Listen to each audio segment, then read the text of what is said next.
Doing great. It's been a fun, fast-paced, moving week. All right, we're going to jump right into questions. Any? None? All right, we'll see you guys. Test. Right here, James. This is James. And James. Andy, speaking to some of the former Boise State players at the Combine, they're telling me a little bit about your defense, your scheme. Give me, in the best way you can, just what exactly is a stud in your defense? I mean, is this a 3-eye? Is this a 4? Is this a 6? What exactly is it? And is Kayvon Thibodeau it when you start practice on Saturday? So a stud is a stand-up defensive end. A stud is what you would hear at the Combine, for example, referred to as an edge guy, a guy that has rush and pass capability in terms of drops. And so the studs are the outside linebackers that allow us to be multiple with our fronts, allowing us to have multiple fronts and move in and out of things in terms of 3 or 4 man fronts. on the right, Ryan. Hey, Andy, Ryan Thorburn with the Register doing, Guard. Ryan? I'm doing well. Good to meet you. Do you think the Las Vegas Bowl had an impact in terms of you being on Mario's radar, and why did you decide to leave your alma mater for this job? Initially, that's how I met Coach. So just getting to know Coach and having conversations with him and things like that, and then being able to expand our relationship out on the recruiting trails when we'd run into each other and stuff like that. So yes, I think it did. And then, sorry, your second part of your question there. The tradition of Oregon. You know, there's been a long line of coaches that come from Oregon to Boise State, where I formerly was, and the brand, the excitement here that Coach Cristobal is bringing.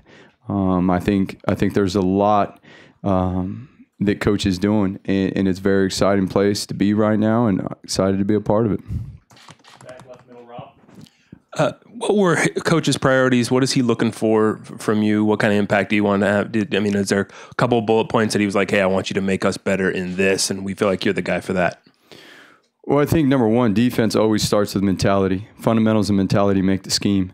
And I think Coach definitely, is building that mentality here and is looking for that within our defense. And our defensive staff, that's one of our first priorities, is establish a consistent mentality. And not only on the field, but how we prepare. How we prepare, in the film room, how we prepare in the weight room, and obviously how we train on the field is how we're going to play. So I think that's one of the big bullet points that as we move into spring ball here, we want to establish that consistent mentality of hard work and grit. Front left here, Matt. Hi, Matt Preem from 24/7 Sports. When you've watched this team on film, I'm sure you have, what stands out about the defense? What makes you excited about this group of guys? Well, the length. When you watch last year's defense on film, it's the length, the athleticism, the speed, and the physicality. And obviously, we want to continue, to develop those things and improve those things, as well as the mental aspects, and continue to expand defensively and be more multiple, both up front and coverage wise, and be able to do some different things. So it's exciting. A lot of the pieces are in place, and obviously, we just finished up signing a really, really good recruiting class. Front right, middle, AJ. Coach AJ Jacobson with Rivals.com. How long do you think it's going to take to implement your full package, what you want to implement? And when do you expect to just be going full speed? Full speed right out of the gates, no question. And part of that is to implement our base foundation, our base schemes, which are somewhat similar to what has been done here in the past. So our number one goal is when we hit the field first day of spring ball is to be going full speed, in everything we do. And so that being said, it comes down to us as coaches and how we present and we deliver the information to the players in terms of the techniques and the schemes that we're doing. Obviously, it's going to be a progression throughout spring ball. We have time. We don't need to rush into piling the schemes and things like that on the players early. We want them to get out there and have fun and fly around and play fast and attack that ball. Second row, middle, Tyson. Hi, Tyson Alger with The Athletic. Mario's talked about how kind of extensive his interview processes are. How did you go about preparing for this? When did it come on your radar? And what ultimately do you think kind of worked for you during that process and finding your fit here? Right. No, and it very extensive. And after our initial conversations over the telephone and stuff, and once it was set up to come out and have the opportunity to get in front of the staff here, it really became about philosophy, what we believe in, and how we coach, how we teach, how we facilitate relationships, how we get our players to believe, and then leading into what is the philosophy, of a defense. And so number one, we got to be able to stop the run. We got to be able to stop the run. We got to be able to confuse and pressure the quarterback. We've got to eliminate explosive plays. And, there's situations that pop up in the games. We're not just out there calling games. There's field situations, there's clock situations, there's down and distance situations. Our players got to be situational masters. And how we attack the football is going to be a big part of our defense. And so just explaining those things and how you would implement the foundation of a defense, I think was a big part of it. And then obviously then you get into the X's and O's, right? But the X's and O's are just schemes. You got to have that foundation first. And so that was a big part of the interview process. Back right, Austin. Hey, Andy, Austin Meek with the Register Guard. You were a Boise guy, played at Boise, coached at Boise. Did you expect to be in this position at a new school this year? And was it a no-brainer when Oregon calls, or did you really have to wrestle with the decision? I've always, and just my mentors have taught me and stuff, my job is a job I have, and do the very best at the job that I currently have and focus on that and let the rest take care of itself and don't worry about anything else. And that's kind of allowed me to progress in my career to where I'm at now. So I've never really thought about, hey, what's the next, job or whatever. I'm not into that stuff. I'm about focusing on the players and the program and the coaches, wherever I've been. And so when Coach Cristobal reached out to me about this opportunity, I'm not going to lie to you, I was really, really excited. I was really excited about it. Just like I said, from the standpoint of the tradition and the brand here and where this program is going and what the leadership here is doing. And you can see just in the last week that I've been here, the effect that it's had on the players. So really excited about the opportunity. On the right front, Ryan.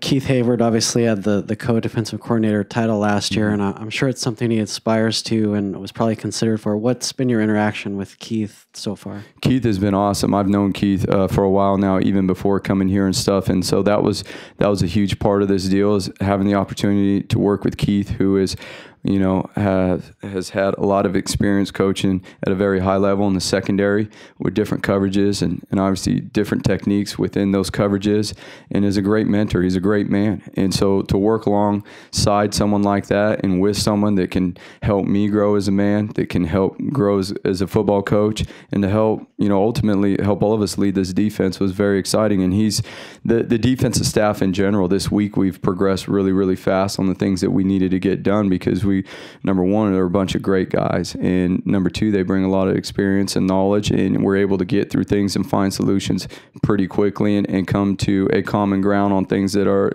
what's going to be best for Oregon. Anybody else? Ryan, we'll go right back at you. Will you coach a position, or are you just going to kind of oversee the whole thing? I'm going to coach the studs, the outside linebackers. Yes, sir. I'm going to coach it, and then, but we'll meet together as a front seven. We'll meet as a back seven. Wherever we see fit and where we need, and that's the way we'll handle it. Right next to him, Jerry. Jerry Ducks Illustrated Magazine. Jerry Ducks Illustrated Magazine. How you doing today, Jerry? Good. Good. It might be a little too early, but Coach Levitt was basically on the field as defensive coordinator. Do you anticipate at this point knowing whether you're going to be up in the box or down on the field? It's a little early for that, but if I had to say offhand right now, I would say up in the box. AJ, just going to work our way down the front right here. Coach, how much of the existing Oregon defense from last year do you think you're going to keep, and how much are you expecting to implement new stuff? There will be some similarities within, and as we've gone through this last week, for the players to keep any consistent verbiage that we can, that is important, so that we can get on that field and fly around on the first day of spring ball. Right here. James, there you go. Andy, Mario was talking about being very multiple in 3-4 base, but looking back at some tape from what you guys were doing, you saw a lot of 1 and 2 down linemen in this league, and with where this program aspires to, and the opponents clearly much bigger offensive lines. How much do you think you can really incorporate 1 and 2 down sets where it's almost like I'm guessing a 2-4-5 and a 1-5-5 at times? How much does that really apply when the caliber of opponents and the size of opponents is just that much bigger? Well, I think in college football these days, you can see pro-style offenses, which you're not going to be in those sub packages versus pro styles. You're going to be more your traditional base packages and things like that, where we're not necessarily going to have a lot of guys standing up. You get into your spread teams that you'll play against. You got to have some multiple fronts to be able to have some different looks for protections, run game, and then obviously within the pass game. And so having being able to be a multiple defense allows you to adjust to the personnel you're facing each and every week. And it comes down to teaching fundamentals and techniques, and that way you can use different players in different roles, and it's a long season too. So being able to create roles for guys and create depth is a big deal. Right behind him, Tyson. When in your playing career did you kind of realize that coaching was going to be an option for you? And I saw that you went and coached high school shortly thereafter. Is that kind of where that fostered a bit? Never as a player was I going to be a coach, and my coaches would tell me that hey, you're going to be a coach. No, I think I'm going to do something else. And a year out of being out of football and just missing the camaraderie and being around the guys and being around the game, I missed it, and I was scratching and clawing to get back around football any way I can. And that's when Dan Hawkins left Boise State, and I jumped into the GA world, and it didn't take long to figure out this is what I wanted to do. This is my passion. This is what I believe in. My dad was a high school coach growing up, so my brother and I would jump on our bikes after school and ride to the football field and be at practice and do all that deal, and here we are. You good? Great. Thank you, Coach. Thank you, guys.